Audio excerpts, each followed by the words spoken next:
My name is Robert Hale. I'm 63 years old, and for the last 4 months, I believed my son when he said he just wanted to help me. Last Thanksgiving, my son stood up from the dinner table I had built with my own hands 40 years ago and told me in front of my grandchildren that I was a financial burden, that I couldn't manage my own affairs, and that if I didn't sign over power of attorney by the end of the month, he would have me declared incompetent by a court of law. He said it quietly. That was the worst part. Not a shout, not a tantrum. Just a man who had calculated every angle and decided his 63-year-old father, the man who paid his college tuition, who co-signed his first mortgage, who wired him $12,000 the week his daughter was born, because he said the hospital bills were more than expected. That man was now an obstacle. They had no idea I had already spoken to my attorney. They didn't know about the clause in my living trust that I put in place the year my wife passed. A clause that would make everything they were planning completely, legally impossible. But let me tell you how it started, because it didn't start at Thanksgiving. It started 18 months earlier, the spring after I buried my wife of 38 years.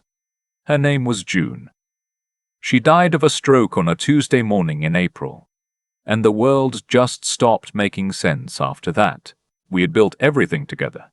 The house in Decatur, the retirement account, the small rental property in Chattanooga we bought as a backup plan when we were in our 40s. June was the one who kept track of all of it. I was the one who earned it. We were a team. After she was gone, the house felt like a museum. Every room had her in it. Her reading glasses on the kitchen counter. Her cardigan on the hook by the back door. I couldn't move any of it for 6 months. My son. I'll call him my son because that's what he is, though some days that word felt like a joke. Started calling more. Checking in, he said. Making sure I was eating right. Asking about the medications. It felt like love. I was lonely enough to believe it was. He and his wife came down from Cincinnati in June. They stayed for a week. She cooked. He fixed the gutter that had been loose since winter.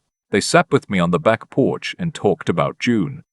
And I cried, and my son held my shoulder the way I used to hold his when he was a boy, and the world felt too big. On the last evening before they drove home, he brought it up gently, like a good salesman. "Dad," he said, "we've been talking, and we're worried about you rattling around in this big house alone. It's a lot of upkeep. It's a lot of yard. What if something happened and nobody was there?" I told him I was fine. I had neighbors. I had my Thursday morning coffee group at the church. He nodded like I hadn't said anything. His wife, she looked at her phone.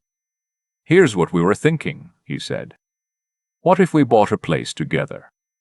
Something bigger than what we have in Cincinnati, but somewhere warmer. You'd have your own wing, your own entrance if you want. We'd be right there. The grandkids would see you every day. I thought about Christmas morning with no one in the house. I thought about how I'd eaten cereal for dinner the week before because I couldn't bring myself to cook a real meal for one. And I said yes."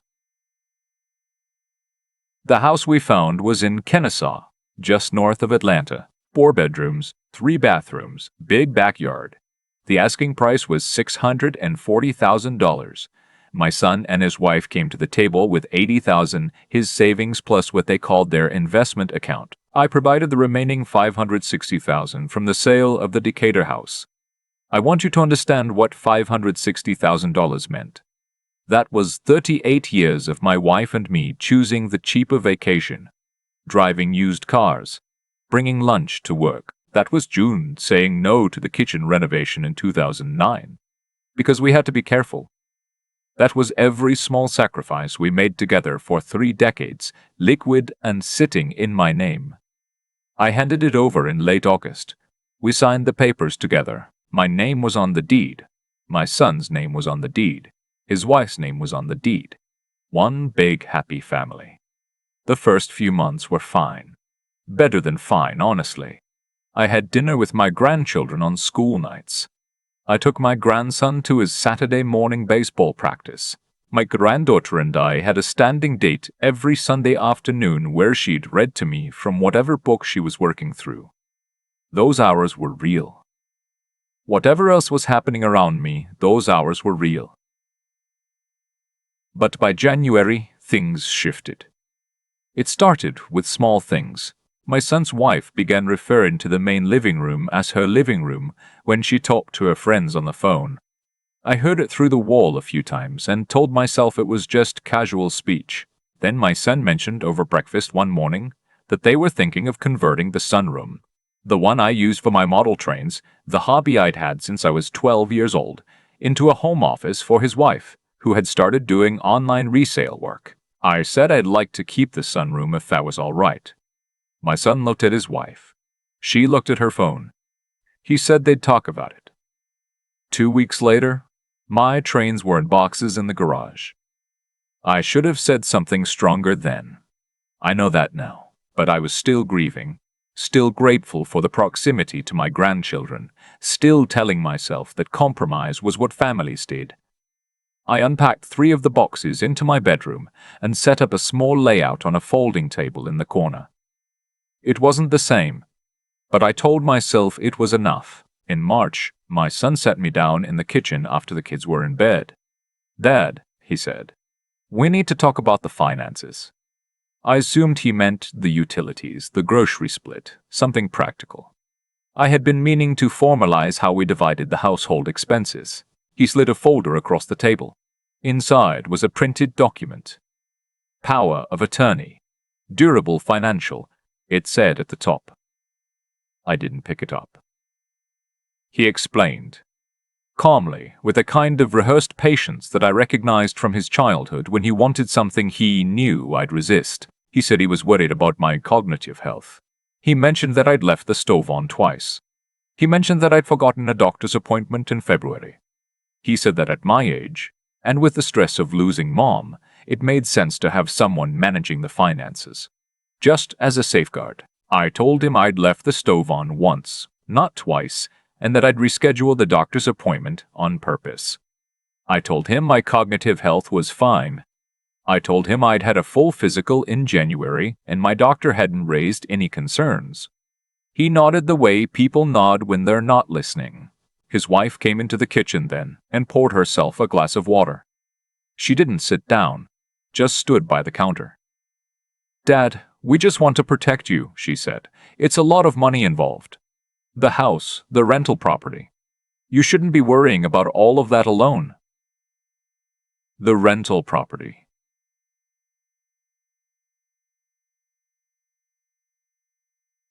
I hadn't mentioned the Chattanooga property in any of our conversations about finances. I hadn't listed it on any shared documents. The only way she knew about it was if my son had gone looking. I kept my face still. I'd learned that from June. She always said the most dangerous thing you can do in a negotiation is let the other person know what you've noticed. "I'll think about it," I said. I did not sleep that night. The next morning, I called my attorney, a woman named Patricia Cole who'd handled June's estate. I told her everything. The power of attorney request, the rental property comment, the gradual way my space in the house had been shrinking. She listened without interrupting. Then she said, "Robert, pull out the property agreement you signed in August. Specifically the addendum we attached on page 11. I had the folder in my filing cabinet in my bedroom. I still kept everything paper, the way June had taught me. I found page 11. "Robert," she said, "read me section 6, subsection C." I read it. In the event that any co-owner attempts to pursue legal guardianship, conservatorship, or involuntary power of attorney over another co-owner without documented medical necessity as certified by 2 independent licensed physicians, the tempting party forfeits their ownership stake in the property in full, said stake reverting to the non-petitioning co-owner or co-owners. I had forgotten about that clause. Patricia had insisted on it when we drew up the agreement. I'd thought she was being paranoid. She'd said, "Robert, I've seen this before. Just let me put it in. It's a formality." I asked her what it meant in plain English. She said, "If your son files for legal guardianship or tries to force a power of attorney through the courts without getting two independent doctors to certify you as incompetent, which they won't, because you aren't, he loses his share of that house entirely. His $80,000, his name on the deed, all of it. It reverts to you." I asked her if he knew about that clause. She said she'd mailed a copy of the full agreement to all parties at signing. Whether he'd read it was another question. I thanked her. I told her to be ready. That night, I sat on the edge of my bed for a long time. I looked at the small model train layout in the corner, the 3 cars I'd managed to unpack. The Santa Fe freight locomotive June had given me for our 20th anniversary. She'd ordered it from a catalog and wrapped in newspaper because she'd forgotten to buy wrapping paper, and I'd laughed so hard I cried and she'd laughed with me. I wasn't an old man losing his mind. I was a man who had made the mistake of believing that his son's kindness was unconditional. That mistake was going to be expensive for someone. I was starting to understand it wasn't going to be me. I changed my routine. I started paying closer attention to things I'd been drifting past. I noticed that the monthly expenses I was contributing to the household, $1,800 which we'd agreed to verbally, were being pulled from my checking account as transfers my son initiated, not checks I wrote. That meant he had my routing number and account number. I didn't remember giving those to him. I called my bank. A woman in the fraud department pulled up my account history and found that my son had been added as a secondary account contact 11 months earlier. Not an authorized user, a contact, but that status had been used 3 times to answer security questions on my behalf. I closed that account and opened a new one at a different bank. I started going through the mail before anyone else. For 3 weeks, nothing unusual. Grocery circulars, my VA newsletter, a reminder of all my car registration. Then, on a Wednesday morning, I found an envelope from a probate attorney's office in Cincinnati addressed to my son. It had been sent to the Kensaw address. I recognized the firm name because it was the same firm that had handled June's life insurance claim, the claim I had expected to manage myself, until my son had, at some point I couldn't quite identify, positioned himself as the point of contact. I didn't open it. I set it on the kitchen table for him. That evening, he said it was about an estate planning update, routine paperwork. His voice was completely flat when he said it. I said that's fine and went to bed. But the next day, I called Patricia again and asked her to look into the life insurance claim file. She called me back in 2 hours. "Robert," she said, "your son filed a claim management authorization 14 months ago, 3 months after June died. He routed the settlement into a joint account with his wife. The account was closed 2 months later. The full settlement was $46,000. I sat down on the edge of my bed. June's life insurance. The policy she'd paid into for 22 years because she wanted to make sure I was taken care of. $46,000 that had never reached me. I want to be honest about what I felt in that moment. It wasn't rage. It came later. In that moment, it was something quieter and more devastating. It was the feeling of realizing that someone you love, someone you raised from nothing, had looked at your grief and seen an opportunity. I said to Patricia, "What do I do?" She said, "We have options. But first, I want you to do something for me. I want you to schedule a voluntary cognitive evaluation with your primary care doctor and one other independent physician. I want both reports in hand before we make any move, because when your son files, and I believe he will file, I want the medical record to be unambiguous." I made both appointments that week. My own doctor cleared me without hesitation and seemed genuinely irritated that the question had been raised. The second physician, a neurologist at Emory my doctor referred me to, administered a full battery of tests and wrote in her report that my cognitive function was in the top quartile for my age group. 2 clean reports. Section 6, subsection C, was fully armed. I didn't change anything outwardly. I still had dinner with my grandchildren. I still took my grandson to baseball on Saturday mornings. I gave no indication that anything had shifted. My son's wife began asking me more frequently how I was feeling, whether I'd had any trouble remembering things. Each time I said I was fine, just fine, thank you for asking. The filing came on a Thursday in early May. Patricia called me at 8 in the morning. She said the petition for guardianship had been submitted to the Cobb County Probate Court the previous afternoon. My son was listed as the petitioner. His wife was listed as the proposed co-guardian. The filing cited 2 incidents as evidence of cognitive decline, the stove and the missed appointment, and stated that I was unable to manage complex financial affairs. I was at the kitchen table when she calls, drinking coffee, watching my granddaughter eat cereal before school. I told Patricia, send it. She already had the response prepared. It went to the court that same morning. It included my 2 medical evaluations, a full accounting of my financial activity over the prior 18 months, showing consistent and rational management of assets, and the relevant clause from the property agreement. Her cover letter to the court was 3 paragraphs long and ended with a citation of Georgia Code Section 2941, which governs the standard of proof required for adult guardianship petitions. Then she filed a separate action through the property agreement clause. Forfeit of ownership stake, my son found out from his own attorney, who called him, apparently, while he was at work. He called me at 11:45. I was in the sunroom, my train's back on the table, where I'd been all morning, and I let it ring 3 times before I answered. Dad. His voice had a texture I hadn't heard since he was a teenager and had crushed the car. Not anger. Something smaller than anger. I told him to go ahead and talk. He said he didn't understand. He said the petition was just a precaution. It wasn't meant to. I stopped him there. I said, do you know what Section 6, subsection C says? Silence. I said, your attorney should have told you.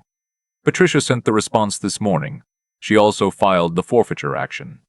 He asked what that meant.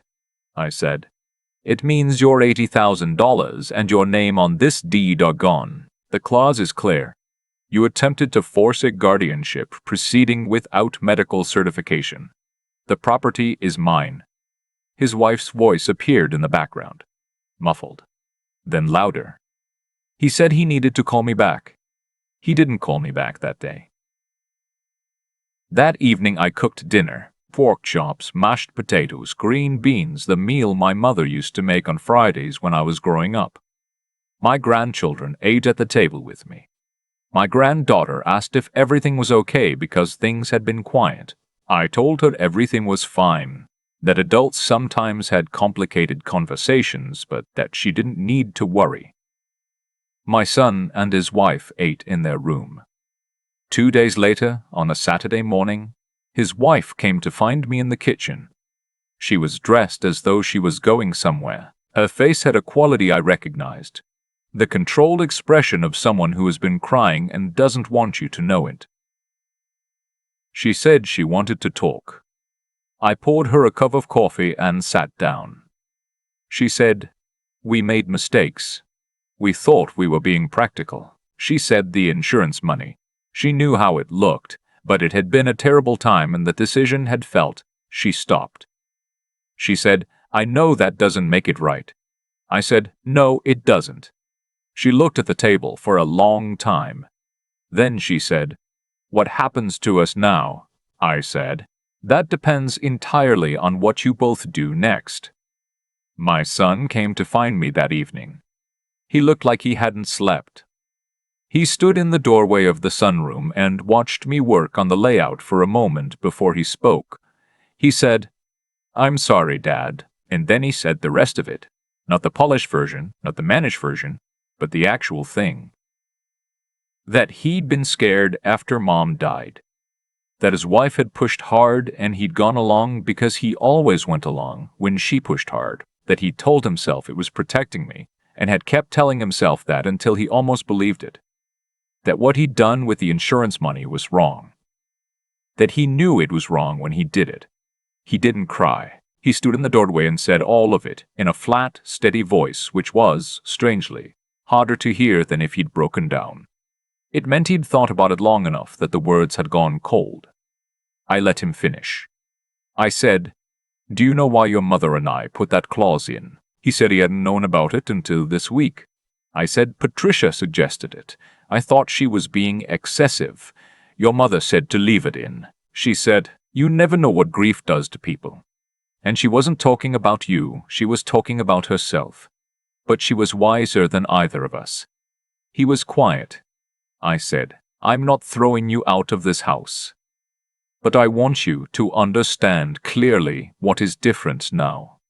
I told him the property was in my name alone now, the forfeiture action having been formally completed. I would continue to allow them to live there. They would pay fair market rent starting the first of the following month, $1,200, which was below going rate for their portion of the house, and he knew it. The $46,000 from the insurance would be repaid on a schedule Patricia was going to draw up with no interest because he was still my son, and June wouldn't have wanted interest charged on her own money. He would get a job. He'd been doing contract IT work from home, spotty and inconsistent. He was going to get a real job with real hours and real accountability. Not because I needed the money, but because drifting was what had made him vulnerable to his worst instincts. And the sunroom was mine. He nodded at each condition. No negotiation, no pushback. At the door, he turned back. He said, "How did you stay so calm all those months?" I thought about it honestly.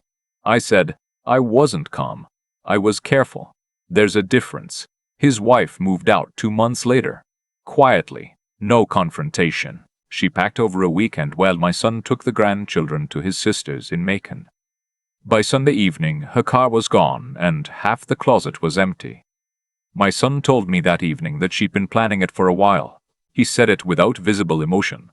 The way you talk about something you've already processed, or the way you talk about something you're still trying to process and hoping the calm voice will help. I said, "I know." He asked how. I said, "The same way I know most things." I paid attention. He almost smiled. That was 6 months ago. Today my son and I eat dinner together most nights. My grandson's team made the county playoffs. My granddaughter just finished Little Women for the 3rd time and started writing her own story, which she reads to me on Sunday afternoons, a chapter at a time. She's 11 years old and already writes better than half the adults I know. My trains are back in the sunroom. The Santa Fe locomotive is on the track where it belongs. The house is in my name. The lesson I had to learn at 63, and I wish it had come cheaper, is that love and trust are not the same thing. I loved my son unconditionally, and I still do, but trust is not a feeling. Trust is a track record. Trust is what you build over time with consistent, honest action. And when someone shows you that their honesty has limits, the kindest thing you can do, for them and for yourself, is to make the structure of your life strong enough that their limits cannot reach the things that matter. I don't keep paper money in a bowl by the door. I keep it in a safe. I don't keep my will in a shared drawer. I keep it at Patricia's office. And I don't sign anything, not anymore, not for anyone, without reading every single line, including the ones on page 11. June put that clause in to protect me. Even after she was gone, she was still looking out for me. That's the thing about people who love you honestly. They keep protecting you even after they can't. I still think about that Tuesday morning when I found page 11 in my filing cabinet. The paper was slightly creased from being folded into the envelope 14 months earlier. I'd read it once at signing, and then trusted it to the drawer. The way you trust a smoke detector. Glad it's there, hoping you never need it. What I've come to understand, looking back on all of it, is that what happened to me wasn't just a story about a son who made bad choices. It was a story about cause and effect, plain and simple. Every action my son took, the slow removal of my space, the insurance money, the guardianship filing, those weren't isolated moments of cruelty. They were a chain. One small compromise led to a larger one. One overlooked boundary made the next violation feel possible. And on my end, Every moment I stayed patient and paid attention rather than reacting from hurt. That was its own chain. It led somewhere too. It led to page 11. I've had people ask me how I stayed calm through all of it. I don't think it was calmness exactly. June used to say that real steadiness isn't the absence of feeling. It's having enough respect for yourself to act from your values instead of your fear. That's what I tried to do. Not always perfectly. There were nights in that house where I sat with my drains and felt something close to despair. But I kept coming back to what I knew to be true. That I had earned that life honestly. That the facts were on my side. And that falling apart would only benefit the people counting on me to fall apart. That's the thing about integrity. Not the word on a motivational poster, but the actual practice of it. The daily choice to be honest with yourself about what's happening even when it's painful. My son didn't lose his share of that house because I outmaneuvered him. He lost it because he violated a document he had signed in good faith and then chose not to read. The consequence was already built into the structure. I just had to be clear-headed enough to know it was there. And Patricia, I don't say this lightly, her insistence on that clause, her refusal to let me wave it off as unnecessary, that was a form of wisdom I wasn't wise enough to provide for myself at the time. One of the things I've learned at 63 is that knowing your own limits isn't weakness. It's the most honest thing you can do. I needed someone with sharper eyes for that document. I was smart enough to hire her. That decision, made on a quiet afternoon in a law office, turned out to matter more than any confrontation or any raised voice ever could have. My son is still finding his footing. Some days are better than others. What I've watched in him over these past months isn't transformation. That's too clean a word. It's more like reckoning. The slow, uncomfortable work of a man deciding what kind of person he actually wants to be. I can't do that work for him. All I can do is be here, consistent, honest, and unwilling to pretend that what happened didn't happen. That's not coldness. That's the most respectful thing one person can offer another. June knew. She knew that love without structure is just sentiment, and that sentiment, however genuine, doesn't protect you when the pressure comes. She put that clause in the drawer for me. I just had to be present enough to find it.